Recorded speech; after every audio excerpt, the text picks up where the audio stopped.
Morning, everybody. Thank you for that reflection. That was very beautiful. And what a great morning we've had, already challenged by um, some amazing quotations. I This was the first week I decided to read Pope Francis's encyclical on the environment, which is absolutely unbelievable. And of course, the Pope, for better or worse, has an enormous influence on more than a billion people on this planet. What he is saying about the environment and the future and our common home is absolutely mind blowing. It's spiritual and scientifically grounded at the same time. I encourage you to read it sometime. Um, Very powerful, almost as powerful as Bohemian Rhapsody is. Um, I want to do something this morning because our year of Terra is winding down in terms of our main focus. And what an incredible thing to try to, for a full year, just keep returning back to the same topic, Earth's ethos, and what is going on, and what can we take responsibility for, and how can we deepen our own relationship with the Earth and our relationship with the complex ideas. I love what Pope Francis was saying in there, that there's no simple solution to any of this. It's highly complex. And we live in a pill-popping culture where it sure would be nice if we could just pop one pill and make it go away. But we don't live in that kind of world. It's complex and convoluted, which requires a new consciousness to turn toward. And that's some of what we've been sort of mulling over the course of the year. What does a shift in consciousness look like? I started this series with that famous Einstein quote, no problem can be solved by the same consciousness that created it. And as soon as I say that, people are like, yep, that makes sense. But how do you shift one's consciousness? Not only personally, but communally and globally. It's complex, which is why we need all kinds of voices: political, economic, spiritual, religious, non-religious, and I don't want to just start listing everything I can think of, but it's sort of an all hands on deck, and the smallest contribution can have an enormous influence. And what I want to do today, as I begin to wind down the series, is actually talk about some science, which is not my area of expertise. So I'm not going to say that much about it. But one of the things I committed to at the beginning of this year was to do some reading and some research on what are the major issues and how can you, what are some approaches to beginning to address these. Because we live in a culture right now, especially if you watch the news, where we get a lot of bad news and very little in the way of what to do about it other than complain about politicians we don't like, which is really fun, but not that important, not that helpful, and often not solution oriented. So I came across a book. It's a New York Times bestseller book, and I'll get to it at the end. It was edited by a guy named Paul Hawken, and what he did was gather about 70 scientists and economists from 22 countries to try to answer the question: how do you get the most, what's already happening in the world that's good and helpful, and how could you get the most bang for your buck? In other words, what solutions already exist that can put us on a more healthy path? What do they cost, and what's the benefit? He's largely dealing with CO2 emissions. There are some other sub-issues. There's no such thing as a single issue anymore. But in terms of global warming, that's the primary focus of this book. What is happening on our planet, and how do you get the most bang for your buck? So I want to get to those solutions. And one of the things we did in the pre-talk, which you should definitely come to sometime, is I just asked the question, what do you think is the most effective strategy for fighting global warming and global climate change? What are your intuitions? And I went away because I was dealing with the music thing, and then I came back and there were like 30 solutions on the board, and then we tried to have a discussion, what are the most effective? It's very interesting, and all we were doing was probing our intuitions. No Google was allowed in our pre-talk, which is always a hard and fast rule. I'm very strict on this. But I just wanted to know, what are you thinking?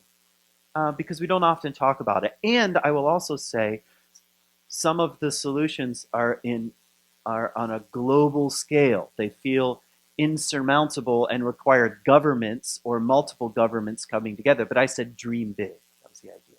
What if there were no limitations, and there was a kind of political will and structure to make some of this happen? So anyway, I won't tell you what all was said in that pre-talk, but that's where I want to go. However, I also have to do it from my area of expertise, which means I'm going to talk about the Bible. Yes. I want to talk about 3 stories that are related to a change of consciousness and technology. Believe it or not, they're right at the beginning of the Bible. Human beings have largely thought about themselves and what we would call progress, they didn't call it progress back then, as related to technology. We even order history based on technology. The Stone Age, the Bronze Age, the Iron Age, and I won't go through all the rest of them. Those are massive, massive technological revolutions that both ushered in a new consciousness and or caused an ushering in of consciousness. They're hard to separate. In other words, you can't talk about a shift in consciousness without a shift in technology.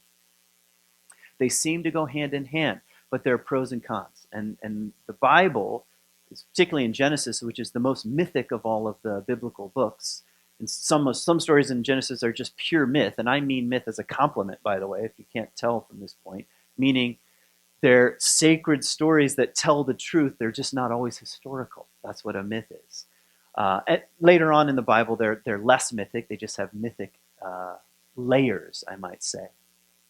And why are they there? They're there to teach humanity a lesson, because we are notorious for forgetting what we just learned. That's part of the human condition. We forget, which is why we need myths and stories to remind us. In fact, this week, I should tell you where I'm going. I'll be gone for the next few Sundays. You should definitely come and check out. We have some really incredible guests coming. But I'll be in Seattle. I'm doing a couple of retreats in Seattle. I'm also speaking at my friend's church, and then I'm going to be in New Mexico, where my wife is graduating from the Living School, which is Richard Rohr's Living School. I don't know what else to call it. So I'm going to that, which is really kind of amazing. So what was my point with Seattle? I had a point. What was I talking about just before that? Yeah, I was. As soon as I said Genesis, like, oh no. Myth, story, technology. Yeah, so anyway, I'm going to be gone for the next couple of weeks. I have no idea why I told you that. Um, yeah, so maybe it'll come back to me, maybe it won't. Um, my son said he had like a little brain fart in the middle of Bohemian Rhapsody and forgot a part, and then it came back to him. That's where I am. It's just not coming back. Um, anyway, what was my point? Yeah, you don't know. We'll go back to the train of thought I was on. There's always a conversation happening between technology and a shift in consciousness. And we tend to forget. That's what it was. I just started reading a book. On Aristotle. I'm not a philosopher by training. I was an English major, which is sort of philosophy in disguise, I suppose, but we don't want to have to work that hard. We just rather talk about metaphors. But anyway, I started reading a book on Aristotle, and this, Aristotle, that's 300 BC. And I'm reading this book, and I am just, it blows my mind how much care, concern, and thoughtfulness went into what is a meaningful life. What is a good life? Not only for the individual, but for the polis, the city, and all of nature. I mean, this is 300, and we just forget. So we need stories. We need to go back, and that's part of my role. I sort of sometimes see myself as a defender of the sacred ways, which is a fancy way of saying a defender of the wisdom tradition. What's gone before us? What must we continue to carry? So we don't just wake up in the morning and think it's a tabula rasa, a blank slate, and we have to make it all up. That's not helping. So what I want to do is talk about the tension that gets created between technology, progress, change, the dark side and the light side of things, because part of the future is going to involve technology. It is. It is not the silver bullet. Every single technological revolution comes with a dark side. Just read history. A lot of people died in a lot of wars in the Bronze Age, but after you killed a few people, your sword bent. Many, many more people were butchered in the Iron Age because the materials were stronger. They also were able to produce more food because they figured out how to make iron plows. So you have a little bit of good and bad. Same goes with all the way up. Let's fast forward to the nuclear age. And I don't even have to go on in terms of the dark side of such a wildly imaginative. Who could have dreamed we would live in such a world, and that people would be smart enough to even cook up something like that and figure out essentially a way to harness that same energy that is in the sun. That is unbelievable. So we're going to get to, by the end of this talk, if I ever get there, some ways of talking about technology and what already exists, and then I'm going to do a little future tripping, because the last half of this book, by the way, there are 80 solutions in this book Drawdown, 80 solutions that are already happening that can have a serious, and most of them, what would you call it? What's the right word?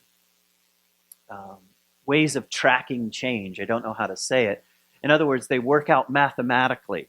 So we know what the solution is, we know what it would cost, and we know roughly its benefit to, for example, decreasing carbon emissions or CO2. So 80 solutions in here, plus 20 of them that are future. Like, these are happening, but we're not quite sure if they'll pan out. As you know, any of you that are creative, for me, about 3% of my ideas end up working.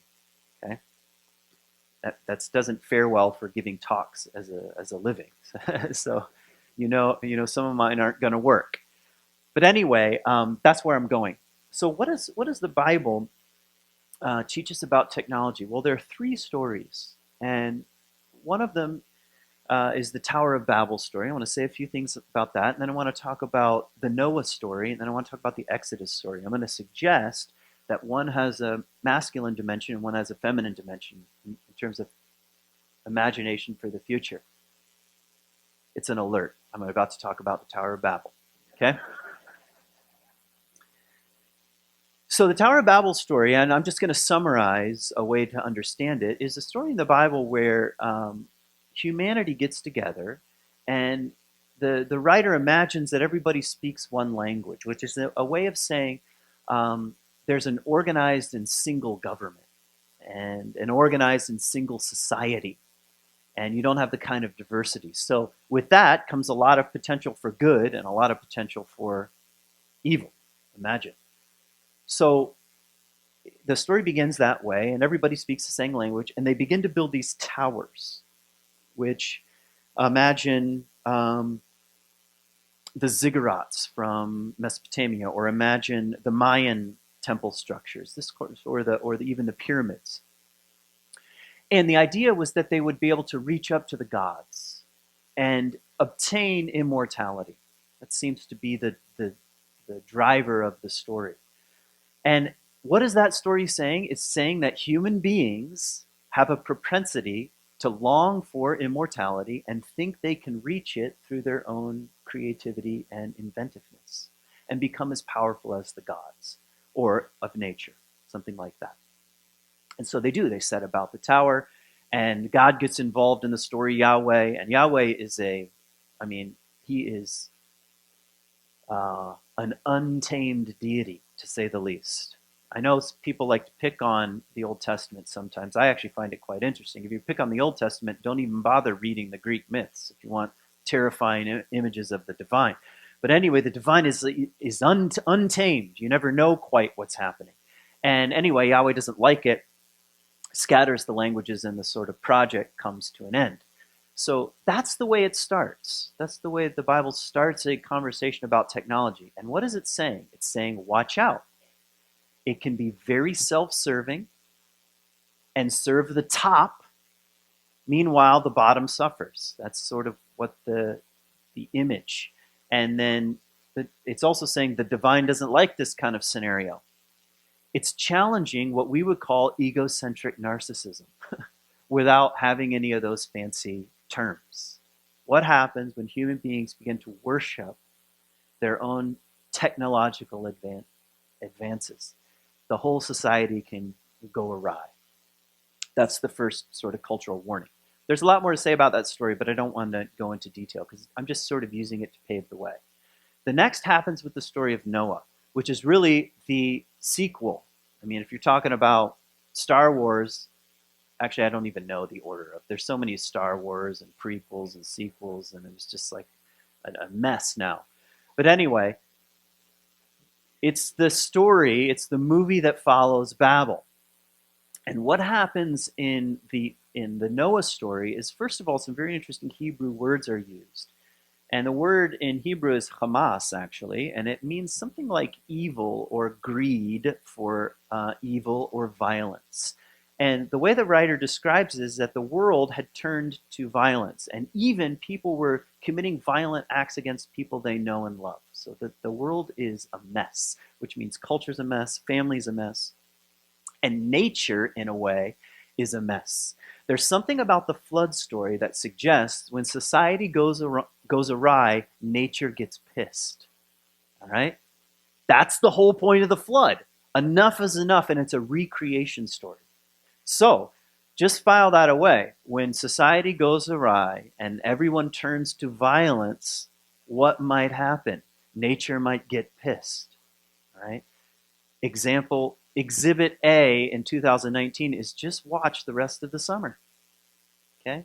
Continued unsavory news about what's going on just from a nature point of view in the planet right now. Okay? Now, what happens in the story is there's a character named Noah. And it says of Noah that he walks with God. That's the main metaphor in the Bible, by the way, for righteous people. They walk. They're not necessarily believers like we think about so-and-so's a believer. Belief is not that important in the Old Testament. Nobody cares what you believe. It's more how you walk. So apparently, whatever, he was walking with God. We don't know exactly what that meant. Here's my point. He cooks up a plan together with God to build an ark, which is a piece of technology meant to survive the apocalyptic flood and create a new world. And on this ship, the concern of those involved is not only for humanity, but every single animal on the planet. The Bible is saying if you want a healthy vision for the future, it involves humanity and every single living animal on the planet. That's in the Bible, my friends. That's a vision. Now imagine we lived in such a world where all of a sudden I started saying, next week, the entire earth is going to flood and you're all going to die.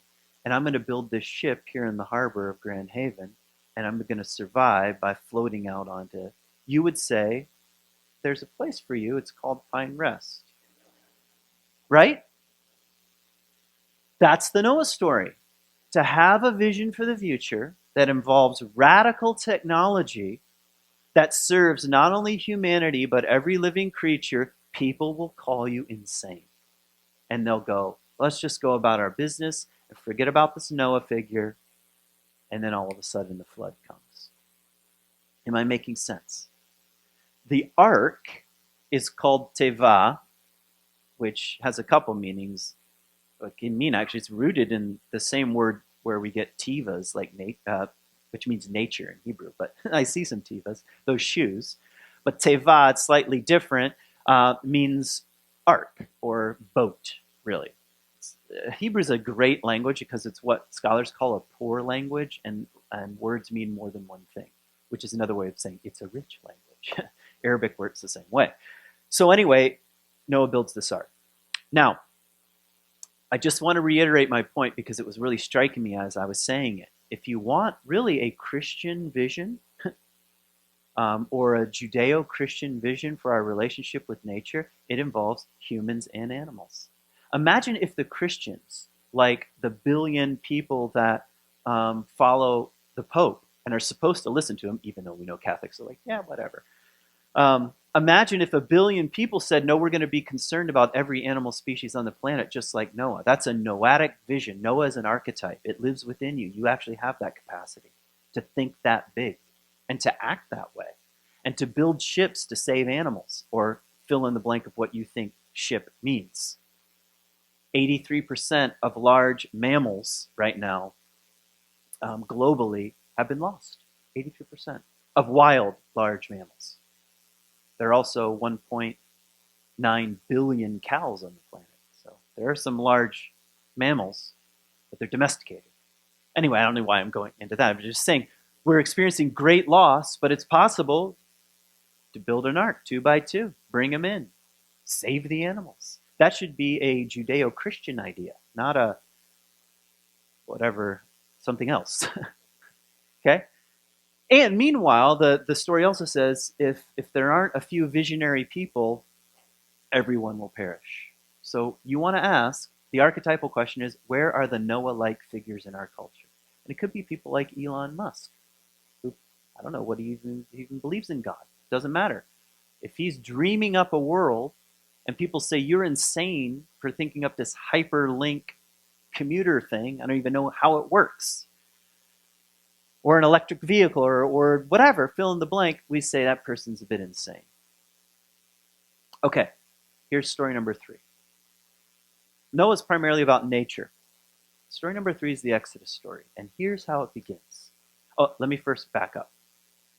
One of the surprising things about the Bible is that ordinarily when people think about the Christian tradition, they think God goes around doing things up from above.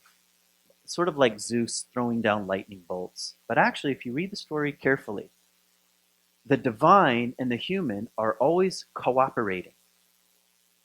God doesn't say, let me build you a ship. He says, you do it. Guess what? If Noah doesn't do it, it doesn't happen. So that's also part of the sort of worldview of the ancient biblical tradition, that there's a cooperation between the divine, however you might understand that, and human creativity and spirituality. It's not this sort of like, I don't know what the alternative would be, but you get what I'm saying. This will make sense when I talk about the Exodus. So the Exodus story is actually about injustice. Okay? It's the sequel of the Noah story. What happens when all of a sudden a world empire has so much power that the very bottom of the society suffers enormously? Now, I know it's hard for you to imagine that there would be a world where there would be governments that have so much power that the very bottom of society, the aliens, the widows, the orphans, the migrants, end up being like slave labor. I don't really use your imagination here. That's what Exodus is about. And interestingly enough, Yahweh, this kind of crazy character, is concerned not for Egypt, but for the bottom end of society. It's one of the more radical things that's in the Hebrew Bible, that the divine is concerned about the lower end of society and gets involved, but doesn't get involved by fixing it, but by saying, hey, we need some help. And thus Moses begins to, who's a person who stutters, apparently, that's in the story, and he's going to talk to Pharaoh and say, we'd like to get out of your country and go somewhere else. So I know, let's have a stutterer involved in this conversation. So the Bible is really amazing, I'm telling you. Prior to that, here's how the story starts. Pharaoh says, enough is enough. I'm afraid that the Hebrew people are going to become too numerous, which is always the fear with the bottom end of society. They become too numerous. They're going to take over our country and we'll no longer be speaking our native language. Okay? And I know what to do. We would call it a final solution. That is, we're going to kill the boys. We're going to stop reproduction in its tracks. And so Pharaoh orders a decree that says to the midwives, which is kind of incredible, by the way, because the Pharaoh in the story, now I'm really getting deep into the story, the Pharaoh is unnamed. which tells you something that the Bible is not trying to root the story in like Ramses II. Just by saying Pharaoh broadens the story out to say, who are the pharaohs? Guess who is named? Two midwives. By name. Says their names in there. Another subtle hint that the Bible isn't as patriarchal as it sometimes gets blamed for. So anyway, the Hebrew midwives defy the decree. That's what we would call an act of social justice. They're willing to risk their own life, and they do not kill the baby boys when they get there. Actually, they lie to Pharaoh, and they say to him, actually, we don't know what to tell you, but Hebrew women are so strong that they have the babies before we can even get there. That's what they tell Pharaoh, which is kind of fun. All right? That's how the story begins. And I want to tell you something. Let's imagine a world where there's so much injustice toward the bottom end of society. Who are the creative people that are imagining a better world in the story? It's the midwives and the women.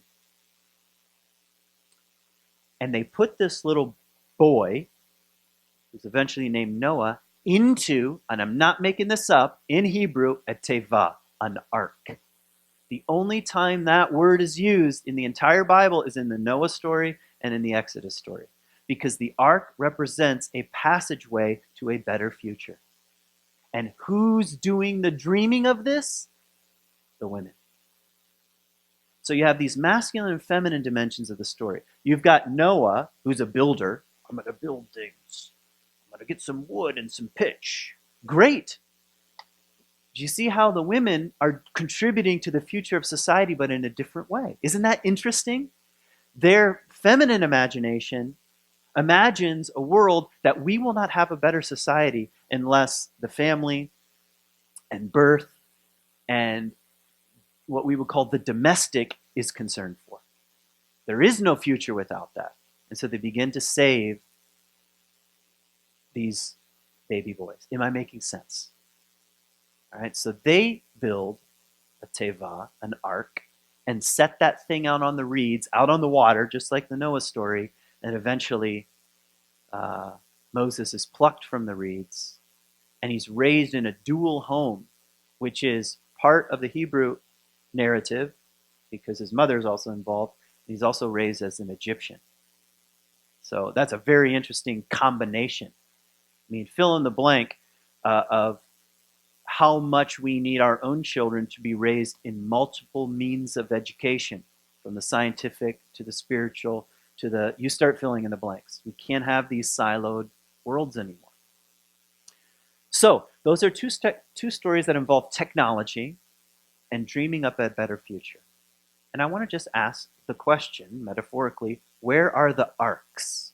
And where are the visionaries, men or women, that are dreaming up a better future? Where are they? Who are they? What are they dreaming up? And what are you dreaming up? This is about dreams. It's about imagination. Pope Francis called the road that we're on, meaning a healthier world, the long road. And that's what it is. There is no quick solution. But no solution will happen without wild imagination. So I'm going to read you a list of the top 10 that human beings have already dreamed up that can have the most effective means of mitigating climate catastrophe moving ahead. Would you like to hear the top 10? Okay. Then I'm going to read you just a few. By the way, I'm not a scientist. All right, that's why I bought a book. But if you want the facts, buy the book yourself, or even better, check it out from the library.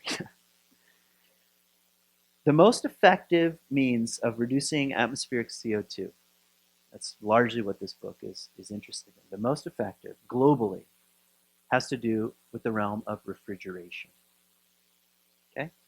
It's the most bang for the buck. Refrigeration is one of those things, meaning air conditioning and also the refrigeration of food, that is one of the most toxic things on the planet, both in terms of changing the atmosphere itself, even just through pure heat. Have you ever noticed your air conditioner kicks out a lot of heat?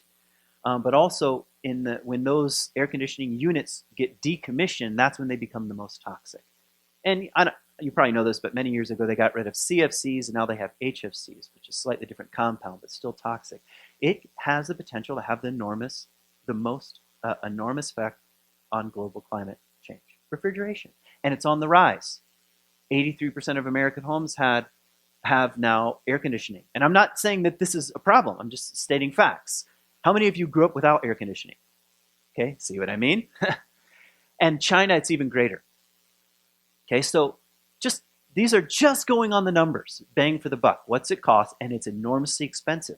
We have much better means of refrigeration now, thanks to technology. I won't go into them. That's what the book is for. So it costs a lot, but the benefit is also enormous. Number one is refrigeration. Number two is wind turbines, onshore wind turbines. Most bang for the buck. Okay. Number three, reducing food waste. If you've been paying attention, there have been a lot of news articles about this. We waste an enormous amount of food. And it's not just that that's just a problem, it's how those decompose has an enormous effect on global climate. And it's also wasteful. It's like your mother or your father saying, finish what's on your plate. Okay? Like I said, the wisdom tradition, even little phrases like that, there's wisdom in that. But now things are becoming increasingly more and more disposable, including the food. Okay, number four is to move to a plant-rich diet. Sometimes those have names like vegan or vegetarian. That's not exactly what this book is saying, but it has a percentage. I don't remember what it is. You have to read the book, but a certain percentage of our diets needs to be plant-based. That's the most bang for the buck. That's something you can do something about. Refrigeration, global refrigeration. The UN has a plan for this, by the way. More difficult to get involved unless you really have some connections. Changing your own diet, a little easier. Number five is tropical forests, both preservation and reforestation. The two largest lungs on the planet, as you know, for absorbing CO2 are the oceans and tropical forests.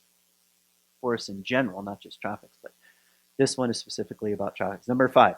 Number six, education of girls. This is a scientific number. They know how it corresponds. Number 6 and 7 are related, education of girls and, what does he call it in here? Family planning. Okay? Education of women, education of girls, not only results in typically a more reasonable and healthy numbers when it comes to family, but also in the management of the home. Actually, the microfinance world figured this out. The nonprofit microfinance world figured this out, that if we want to have effective change in very impoverished regions, we need to empower the women to run businesses because the men are doing a bad job.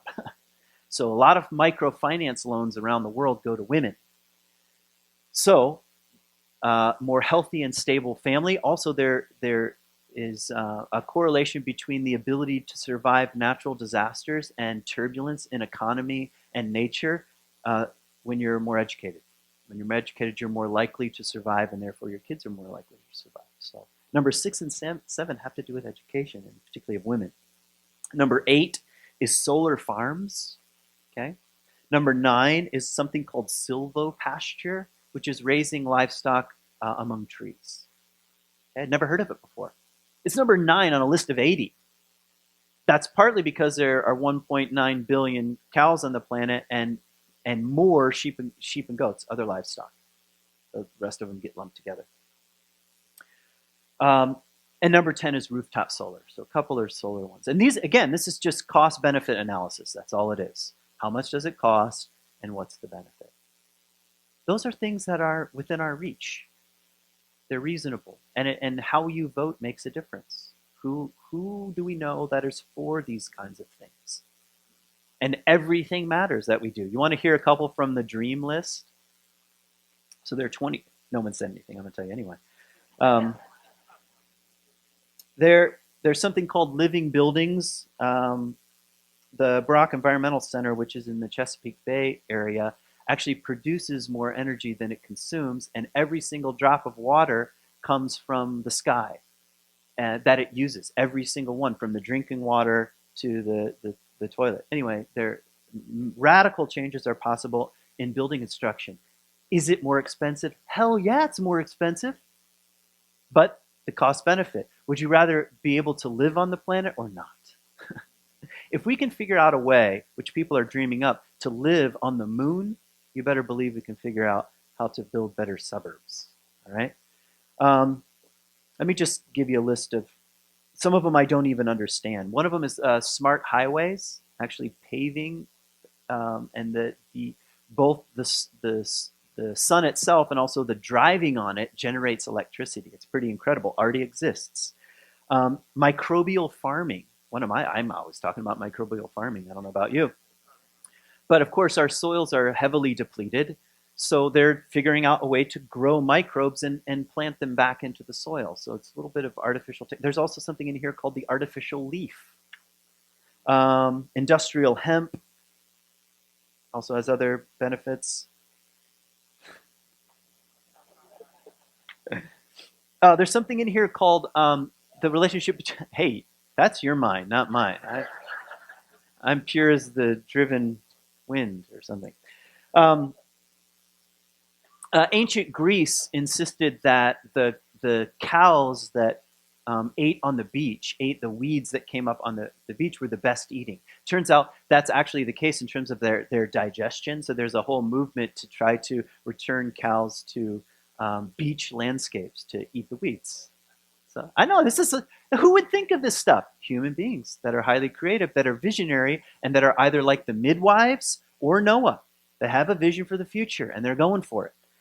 Ocean farming. Some of these you probably heard on small grids. And I think we'll probably leave it at that. There's so many more in here, but I don't want to do all 20. You can borrow this book. You can rent it from me. How's that sound? If you can guess how much this book weighs, you put in the dollar amount. I don't know. Whatever. Okay. So where do I go from here? I've used up. I actually had extra time this morning because of the music, and I've used it all up. I want to ask you a question. What do you dream about? And who are the dreamers? Who are the Noah figures? Who are the midwives in our culture? And how might they need our support right now? Because I'm telling you something. Everything in here is countercultural. Everything. Because it's just easy to do business as usual. It's always easier. It's always easier to say, Noah, you don't know what you're talking about. Let's keep things going just as they are. So people like this need our support. They need people that are willing to say, hey, help me understand your vision for the future. So who are these people? And what do you dream about? Maybe you find yourself like as a midwife or as a Noah-like figure, and you have dreams and ideas. And maybe part of your role is even to pass on the gift of imagination itself. Because the gift of imagination is the only way we can get, to come back to Einstein, to a consciousness, to a new consciousness for a new world. It's the only way. It happens through imagination. So what's being stirred up in your imagination? That's what I've got for you today. Thanks for listening.